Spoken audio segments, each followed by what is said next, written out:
السلام عليكم اخواني اخواتي، معكم اخوكم الحليمي في فيديو جديد. هذه هي اخبار ديال اليوم حصريه في اسبانيا. الشرطه الاسبانيه لقات القبض على واحد العائله المانيه اللي عندها 3 الاطفال، وهاد 3 الاطفال ما خرجوش لمده ديال 4 سنين، بمعنى من 2021 حتى 2024 هاد الاطفال بقاو محجوزين وغير في الدار، ما مشاو للمدرسه، وفي حاله الا مرضوا ما كيمشيو للسبيطار لا حتى شي حاجه. الاب ديالهم هو اللي كيتكلف وكيخرج وكيمشي يتقدى ويجيب التقضيه. لكن واحد الجاره ساكنه حداهم سمعت هو ديال الاطفال، وهي عمرها شافت اطفال كيخرجوا من داك المنزل. اوتوماتيكيا اتصلت بالشرطه، والشرطه جاو ما داروا حتى شي حاجه، بقاو ما يقارب 15 يوم وحاضينهم وكيشوفوا شكون اللي كيدخل وشكون اللي كيخرج، واكدوا على ان الاب لوحده هو اللي كيخرج كيتقدى. والغريب في الامر على انه كيجيب ماكله ماشي ديال شخص واحد بل لعده اشخاص. ولكن الحمد لله مع تدخل الشرطه دخلوا ولقاو الاطفال في واحد الحاله اللي يرثى لها، كينعسوا غير في الكونات وما معتنيينش بهم وما كيمشيو لا مدرسه لا طبيب لا حتى شي حاجه،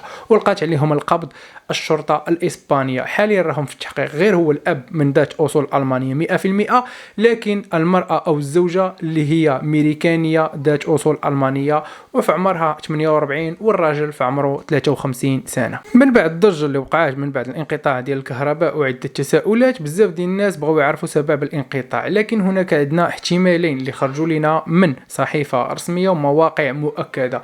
اسباب المحتمله لانقطاع الكهرباء هو خلل في توازن الشبكه الكهربائيه. تشير الى التقارير الى ان الانقطاع قد يكون ناتجا عن اختلال مفاجئ، ولكن بزاف ديال الناس تيقول لك لا ما يمكنش، راه هناك هجوم سيبراني. هنا شنو يقول لك المقال مره اخرى؟ استبعاد الهجمات السيبرانيه. اكدت شركه ريد الكتريكا المشغله لشبكه الكهرباء في اسبانيا انه لا توجد مؤشرات على انقطاع نجم عن هجوم سيبراني، وذلك بناء على تحليلات اجرتها بالتعاون مع وكاله الاستخباريه الوطنيه. بمعنى كان واحد الخلل اللي طرا لهم تماك. اما من ناحيه الشرطه او من ناحيه العسكر اللي كنا كنشوفوا في اسبانيا وخارج، هذوك فقط باش يعاونوا يدعموا المواطنين، لان هناك مناطق، هناك شركات حساسه، هناك مصانع ذات يعني مواد اللي خطيره وقابله للانفجار. داكشي علاش وزعوهم على هذه المناطق الحساسه، لان ما عندهمش الضوء، ممكن توقع اي حاجه في اي لحظه وهكا ما يقدروش يتداركوا الامر. داكشي علاش تيكونوا مستعدين لاي هجوم مفاجئ. داكشي علاش وزعوهم على الشركات العالميه، وزعوهم على المناطق الحساسه، وايضا على المستشفيات والناس اللي خاصهم مساعده. العديد من الاسبان كيستعدوا باش يخرجوا في مظاهره اللي كبيره ضد السياحه المفرطه، وهذا الشيء كيسبب لهم واحد الضرر اللي كبير ومقلق، خاصه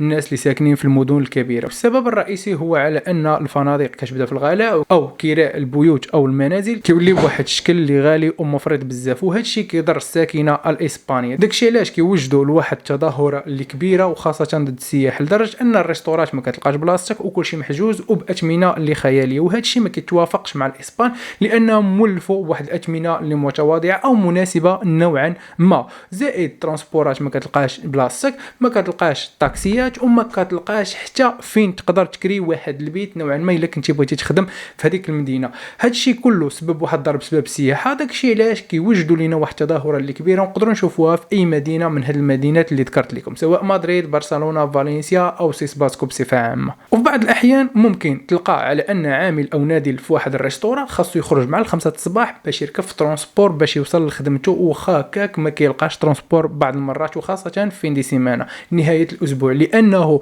الا مشى حتى ل 8 ما غاديش يلقى المترو، ما غادي يلقى حتى شي بلاصه، وهكا يقدر يضيع العمل ديالو بسبب الاكتظاظ اللي كيديروها السياح، وخاصه الناس اللي كيجيو يدوزوا العطله ديالهم. هنا قال لك احتجاجات ضد السياحه المفرطه في اسبانيا. تساعد اسبانيا لموجه من الاحتجاجات ضد السياحه المفرطه، حيث يتطلب النشطاء باصلاح عاجل لحمايه المجتمعات المحليه والحفاظ على التراث الثقافي.